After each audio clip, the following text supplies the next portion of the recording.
श्री शिवाय नमस्तुभ्यम। हर हर महादेव। जैसा कि आप सभी को ज्ञात है कि पहले ही वीडियो में बताया गया है कि 14 नवंबर 2025 से देवघर झारखंड बाबा बैद्यनाथ की पावन धरा पर शिव महापुराण कथा का आयोजन किया जा रहा है, लेकिन अब ये कथा इस स्थान पर नहीं होगी, अब बदल गई है। बाबा बैद्यनाथ की पावन धरा पर कथा पंडाल को लेकर तैयारियां शुरू हो गई थी। लगभग 60% से भी ज़्यादा तैयारियां हो चुकी थी, लेकिन अब कथा के कथा स्थल पर परिवर्तन कर दिया गया है।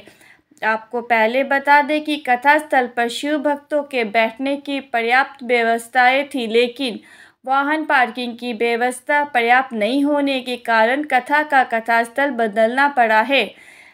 ये अनुमान लगाया जाता है कि जब भी गुरुजी पंडित प्रदीप जी मिश्रा की कथा होती है, शिव महापुराण कथा होती है, लाखों की संख्या में शिव भक्त कथा का श्रवण करते हैं। जैसा कि आप सभी जानते हैं, अधिकांश शिव भक्त अपने वाहनों से कथा स्थल पर पहुंचते हैं। कथा स्थल के पास में वाहन पार्किंग की व्यवस्था अच्छी नहीं होने के कारण कथा स्थल को परिवर्तन कर दिया गया है।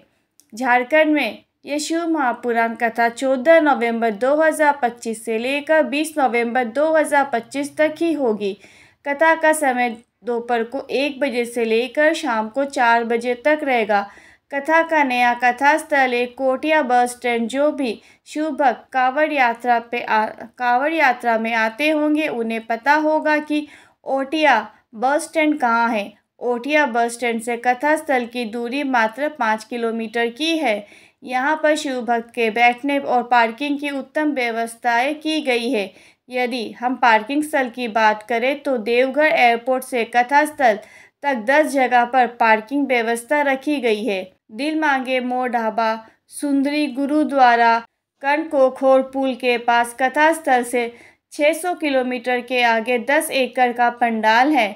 खा मंदिर से 200 मीटर के आगे मछली मार्केट के सामने 6 एकड़ पार्किंग है। उसके बाद नहेड़ी में 10 एकड़ की पार्किंग है। आपको बता दें कि सभी पार्किंग स्थल से 2 किलोमीटर के अंदर कथा रखी गई है, जिससे सभी शिव भक्त को ज़्यादा पैदल ना चलना पड़े। अब आपको बता देते हैं कि कथा स्थल तक बस और ट्रेन से कैसे पहुंच सकते हैं। देवघर का तो अंतर्राज्यीय बस स्टैंड वहां से 2 किलोमीटर की दूरी पर है, कथा स्थल है। यदि आप रेल मार्ग से आना चाहते हैं तो आप देवघर जंक्शन पर उतर सकते हैं या फिर आप GCD जंक्शन पर पहुंच सकते हैं। जंक्शन से कथा स्थल की दूरी मात्र 4 से 5 किलोमीटर की रहेगी। शिव भक्तों की जनसंख्या ज़्यादा आती है तो हो सकता है कि कुछ बस वाले अपना किराया बढ़ा दे। अब सभी शिव भक्तों के लिए बहुत ही सौभाग्य की बात है कि आप शिव महापुराण की कथा के श्रवण करने के साथ साथ बाबा बैद्यनाथ का भी दर्शन कर सकते हैं। इस कथा में लगभग 10 से 12 लाख शिव भक्तों के पहुंचने की उम्मीद जताई जाती है। एक और महत्वपूर्ण जानकारी, कथा स्थल पर कथा का श्रवण करने आने वाले सभी शिव भक्तों के रहने और भोजन की व्यवस्था कथा पंडाल पर ही की गई है।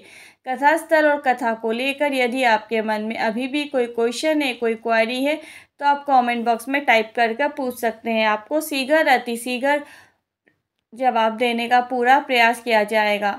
ऐसी और गुरुजी की आने वाली कथाओं की जानकारी, गुरुजी द्वारा बताए गए उपायों को जानने के लिए चैनल को लाइक, शेयर और सब्सक्राइब करें और सभी तक ये वीडियो ज़रूर पहुंचाएं ताकि सबको कथा स्थल का प्रॉपर एड्रेस मिल सके। मिलते हैं अगली वीडियो में। श्री शिवाय नमस्तुभ्यम। हर हर महादेव।